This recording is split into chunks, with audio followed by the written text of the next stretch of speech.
Welcome to another deep dive. Today, we're heading to South America, Oh, nice. to the Andes Mountains in Peru. We'll be looking at a love story from a novel.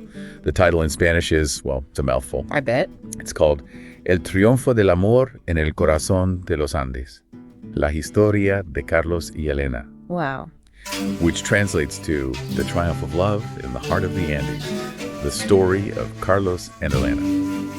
Ambition and love and what it means to be part of a culture play big parts in this story, and it all happens with the Andes as a backdrop. The Andes are incredible. So this story, it unfolds in a small village, way up high in the mountains. Life there is pretty different from what we might be used to. The story introduces us to Carlos. He's a young guy with big dreams. And then there's Elena, a young woman from a much wealthier background. They both have a connection to a tradition that's a big deal in Peru, bullfighting. I'm already picturing the differences between their worlds, Carlos in his small village and Elena with her more privileged life. Yeah. And then you add bullfighting to the mix. Right. It sounds exciting and kind of dangerous all at the same time. Can you explain a little more about how this tradition shapes their world? Well, bullfighting in Peru has a deep history. It's a really complex thing, actually. You can see it as a spectacle, as an art form, and even as a test of bravery. It's kind of all of those things at once. Wow. While there are those who think it's cruel, for a lot of Peruvians, it's still a powerful symbol of their traditions. That makes me think about Carlos and how much bullfighting means to him. It's not just about entertainment, is it? No. It's more like his path to achieving his dreams. Yeah. You know? The book talks about how he used to watch bullfights on this old TV. Yeah. And he'd be just mesmerized by the matadors, their skill, and their bravery. He sees bullfighting as his way out, his way to escape the limitations of his little village. He wants to make something of himself, you know? So he practices in secret. He'll use anything he can find Wow. to make a pretend cake, anything to help him improve his skills. He really wants to become a famous torero. He sounds so driven. It's like he's making his own destiny, even though he doesn't have the same advantages as someone like Elena, whose dad, as he said, owns the big bull ring. Yeah, that bull ring represents a whole world of privilege and opportunity that Carlos can only imagine. But Elena, even though she's grown up in that world, she's not completely happy with it. Interesting. She wants something more meaning, a deeper purpose, you know? I like how the novel contrasts Carlos and Elena. He's reaching for success and fame, while she's searching for something deeper, something more fulfilling. Yeah. And their paths finally cross at this big annual bullfighting festival that draws people from all over the Andes. It's a huge celebration of tradition, but it's also this stage where people can make their dreams come true or maybe even have their hearts broken. The atmosphere must be incredible. Can you imagine? It's electric. Yeah. All those people, the anticipation, the matadors about to face these bulls. The novel, it describes the festival with such vivid details. The sights, the sounds, all the emotions of this important event. Wow. And it's at this festival that Carlos, he makes his first appearance as a matador. I can't even imagine. He's a bundle of nerves. Yeah. He's also so excited and determined to prove himself. Stepping into the ring for the first time, all eyes on him. That must be intense pressure. It is. And right then, in that charged atmosphere, his eyes meet Elena's. Fateful, right? It's like something out of a movie. But I'm sure their different backgrounds, they cause some serious problems for their relationship, right? From the very beginning, their love is forbidden. Elena's father, Don Ricardo, he's a symbol of their society's values.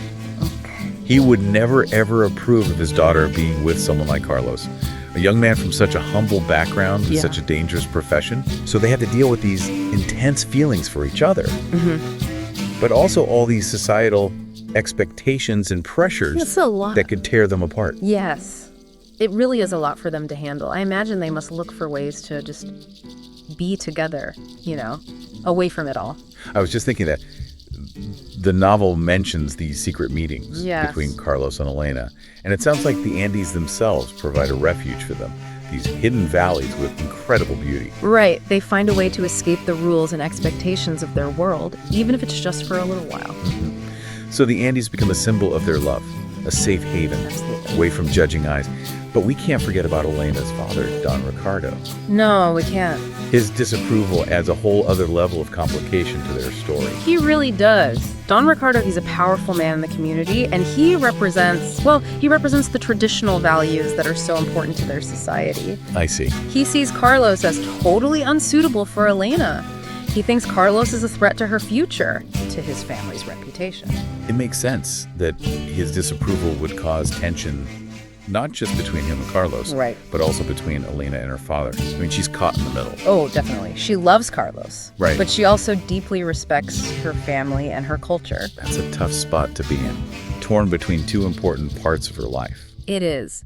The book portrays Elena as strong and independent, but she's also, like I said, very respectful of her family and her traditions. She wants to find a way for her father and Carlos to understand each other. Wow. But that's a really hard thing to do. I can only imagine how difficult it must be for her to witness the conflict between the two most important men in her life. Does the story, does it offer any hope that their love can survive all this? Well, the story definitely doesn't shy away from the problems they're facing, but it also makes it very clear how strong their love is and how determined they are to be together. Their connection to the Andes, to the natural beauty and their cultural traditions, it becomes like this powerful force that binds them together, you know. I love that. The Andes represent not just the physical landscape, but also their emotional landscape. Yeah. It's as if the mountains themselves are on their side, offering them hope and comfort amidst all the chaos. But even though their love is growing stronger, Carlos is facing more and more danger at the bull ring, right? Yes, he is. And the bullfights, they become a metaphor for the obstacles they have to overcome in their relationship. I see. Every fight is a test for Carlos, a test of his skill and his courage. Right. And it reminds us of the risks he's taking, not just in the ring, but also in his pursuit of Elena. The book mentions that the bulls he has to fight, they become more and more difficult. They do. It seems like the stakes are constantly getting higher, not just for his career, but also for his relationship. And as Carlos is dealing with these challenges in the bull ring, his character starts to change. He learns what courage really means. It's not just about facing a bull, is it? No.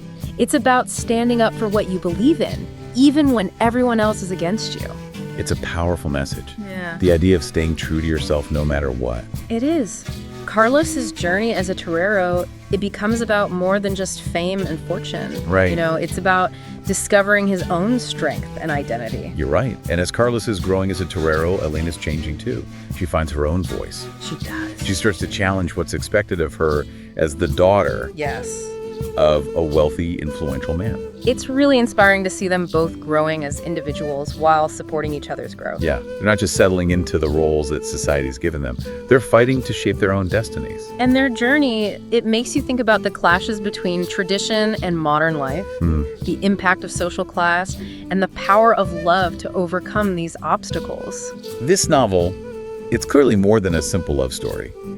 It explores Peruvian society, the struggles young people face, and how love can endure against all odds. El triunfo del amor en el corazón los Andes. So the story of Carlos and Elena, it's about love, of course. Yes. But it's also about courage, resilience, and finding your place in a changing world. I can't wait to hear how their story ends, especially with all this tension between their love and the societal forces against them. What can we expect as we head into the final part of our deep dive? We left off with Carlos and Elena, their love growing even stronger in the heart of the Andes, but still facing all these cultural clashes and societal pressures.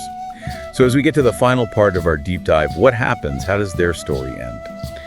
Well, things really come to a head in the last part of the book. Carlos, his bullfighting career, it reaches a whole new level. Wow. But the danger, the risk, that goes up too. He's up against some of the toughest bulls he's ever faced. I bet. And the pressure to win, it weighs heavily on him. So he has to prove himself in the bull ring, and he's also fighting for Elena's love and her family's acceptance. It's a lot to handle.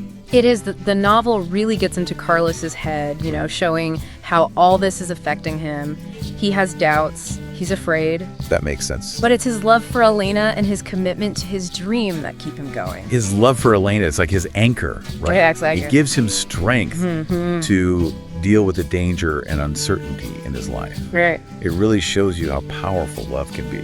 Absolutely. And Elena, even with all the restrictions she's grown up with, Right. she shows incredible strength too. She never stops supporting Carlos. That's amazing. Even when it means going against her family and risking her own social standing. Your love, it's so much more than just a simple romance, you know? It is. They have this deep connection based on respect for each other and their shared dreams. And they're both willing to fight for what they believe in. That's where the title of the book, The Triumph of Love, really comes through. It does. It's not just about a happy ending for them. It's about the power of love to overcome anything, to challenge what society says, and to help people grow. That's a message everyone can relate to, no matter where they're from or what time they live in. It reminds us that love can change things. It can. It can bring people together and make the world a more welcoming place. So what happens in the book's climax? The climax focuses on a really difficult bullfight. This one, it's a major victory for Carlos. Wow. It represents all the hard work he's put in, his skill, his courage, everything. So it's a victory in the bull ring, but also a victory in his personal life. Right. Does he finally win over Elena's father with this? It's not clear if Don Ricardo completely accepts him. Okay. But this win, it definitely changes things. Carlos, he's proved himself, not just to Don Ricardo, but to the whole community. And most importantly, I bet he's proved something to himself too. Yes. It's a moment where he really discovers who he is. He finally gets the recognition he's wanted. And solidifies his identity as a skilled and brave torero. So how does the novel end? The last scene takes place high up on a mountain peak. In the Andes. In the Andes, yes. And you can see the whole vast landscape stretching out before them. I can picture it. The mountains symbolizing their love. Yes. So vast and strong and enduring. That's exactly it. The mountains represent all the difficulties they've overcome and how strong their bond is. It's a really powerful image that gives you a sense of hope. We followed Carlos and Elena's journey, their love story set against the incredible backdrop of the Andes. It's been quite a journey. We've talked about ambition and tradition and all the complexities of love in a society with such strong expectations. So before we wrap up, is there a main message you hope people take away from our deep dive? I think the message of El triunfo del amor en el corazón de los Andes, the story of Carlos and Elena. Wow, that's a mouthful. I know, right? But it's a message that never gets old. Stay true to yourself. Fight for what you believe in and be brave enough to challenge the rules. It's a reminder that love can make us better people. Yes. It can change society. Absolutely. And in the end, it shows the strength of the human spirit. If our listeners want to really dive into this story, they should definitely read the book. We should. It's an amazing journey. As we finish up this deep dive, we want to leave you with a thought. What would you do for love and your dreams? What traditions would you be willing to challenge? And what mountains would you climb to find true happiness? Great questions. Thanks for joining us as we explored love, ambition, and the triumph of the human spirit in the heart of the Andes. Until next time, keep exploring, keep questioning, and keep diving deep.